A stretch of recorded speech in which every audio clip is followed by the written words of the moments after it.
주님께서 여러분과 함께 루카가 전한 거룩한 복음입니다. 그때 예수님께서 제자들에게 말씀하셨다. 나는 세상에 불을 지르러 왔다. 그 불이 이미 타올랐으면 얼마나 좋으랴. 내가 받아야 하는 세례가 있다. 이 일이 다 이루어질 때까지 내가 얼마나 짓눌릴 것인가.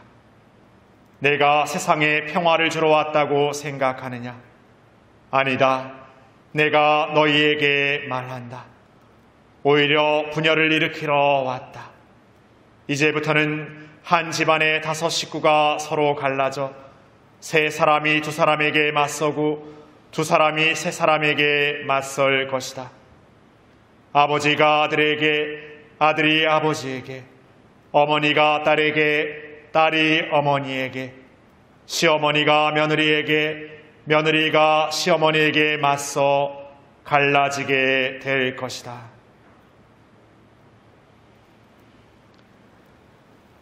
주님의 말씀입니다.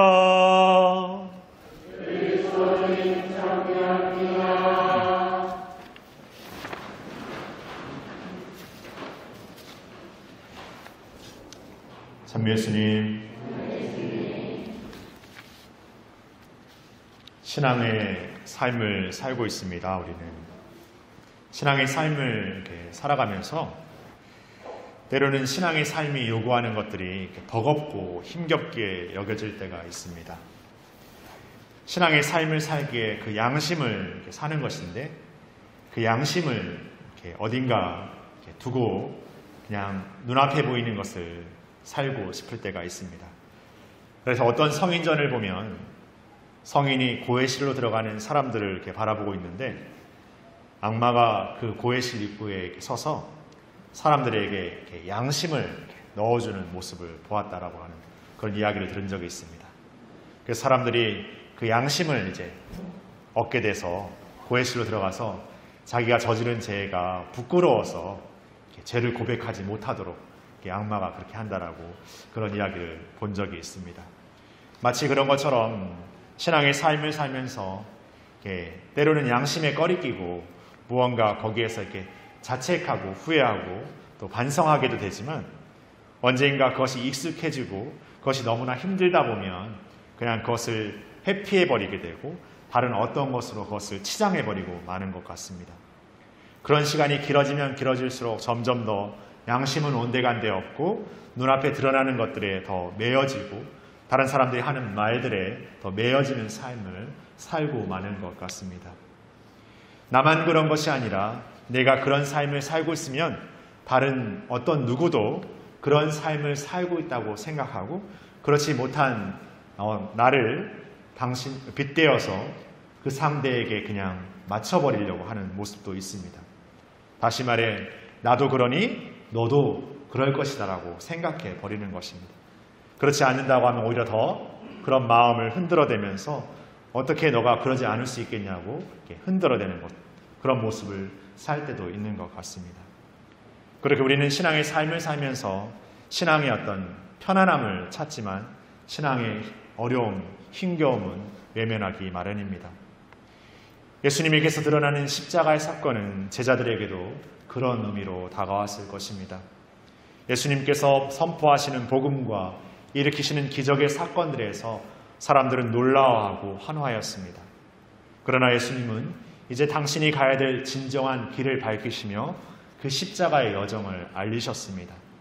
그러나 그 누구보다 예수님을 믿고 따라했던 제자들 가운데 베드로 그리고 그 제자들은 예수님의 그러한 마음을 이해하지 못했고 오히려 그 십자가의 삶을 막아서고 그런 일이 일어나서는 안 된다고 하는 제자가 되었습니다. 그런 제자들에게 예수님은 사탄아 물러가라라는 어떻게 보면은 그들에게 치욕스럽고 모욕스러운 표현이면서도 예수님의 뜻을 알아보지 못하는 그 제자의 모습을 사탄으로 빗대어 표현하게 됩니다. 그러나 그 말의 진정한 의미는 이제 제자됨의 삶이 예수님에 앞서 자신의 계획과 삶으로 예수님을 이끄는 삶이 아니라 예수님의 뒤에서 묵묵히 예수님의 뜻을 묻고 다시금 찾으면서 걷는 삶임을 알려주고자 함입니다. 그래서 그 원어적 의미가 사탄아 물러가라는 비하인드 미, 내 뒤로 가라는 의미를 담고 있습니다. 그렇게 우리는 예수님의 십자가 석권 앞에서 제자들처럼 어떤 면에서 당혹스럽고 피하고 싶고 그러한 삶을 우리가 살아야 된다는 우리의 십자가 여정을 거부하고 싶은 유혹이 도사리고 있지만 진정 그러한 마음이 우리에게서 드러날 때, 그러한 마음이 하나님 안에서 온전히 밝혀질 때 비로소 우리는 그 나약함을 인정하고 새로운 빛의 삶을 살아갈 수 있는 힘을 얻어 누리게 됩니다. 오히려 그러한 삶을 감추고 그러한 우리 자신을 숨기려 들 때 우리는 더 음흉한 어둠의 것, 현실적인 세상의 방식을 찾아가기 마련인 것 같습니다. 그렇게 우리는 우리 자신의 삶에서 우리의 부족함과 나약함과 대면하고 마주하고 그것을 하느님의 빛 안에서 새롭게 바라봄으로써 진정한 그분 따름의 삶을 살 수 있습니다. 그분께서 세상에서 우리의 어떤 진홍색 같은 죄라도 아주 하얀 흰색 빛으로 씻어 없애시는 것처럼 우리의 어떤 죄를 들어서 그분의 삶을 살 수 있는 자격을 논하는 것이 아니라 우리가 그 어떠한 죄에서도 진정한 하느님의 삶으로 돌아서는 그 회개의 삶을 살고자 할 때 우리는 그 빛의 삶을 살아갈 수 있습니다. 그렇게 그분의 사랑은 우리가 어떤 죄를 지어도 그냥 그것을 묵인하는 사랑이 아니라 우리의 죄의 삶에서 벗어나 진정한 빛으로의 삶으로 살아갈 것을 끊임없이 초대하고 이끄는 삶입니다. 우리가 포기해버리고 우리가 단정해버리고 우리가 결단해버린 우리의 삶에서 포기해버리는 우리가 아니라 끝까지 포기하지 않는 사랑으로 우리를 이끄시는 한없는 그분의 사랑인 것입니다. 그렇게 우리는 때로는 때로는 쉽게 달라붙는 죄의 유혹에 걸려 넘어지는 우리이지만 오늘 제1독서 히브리서의 고백처럼 달려야 할 길을 꾸준히 달려가는 우리가 되어야 할 것입니다. 오늘 제1독서 이스라엘 백성들의 하느님 예언자를 저수동굴에 가두는 우를 범해서는 안 될 것입니다. 어둠에 자신의 나약함과 부족함을 감추려 드는 우리가 될 때 우리는 하느님의 빛을 제대로 바라볼 수 없습니다.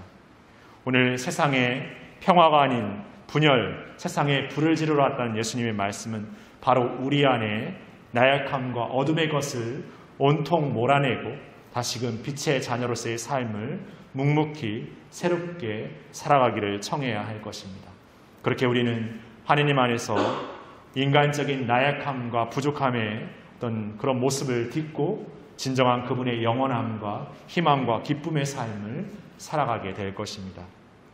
그러한 삶을 우리 모두가 새롭게 경주해 나가고 서로를 통해 응원하고 기도하고 힘을 보태주는 진정한 사도들의 삶을 서로에게 보여주는 진정한 신앙인이 되었으면 좋겠습니다.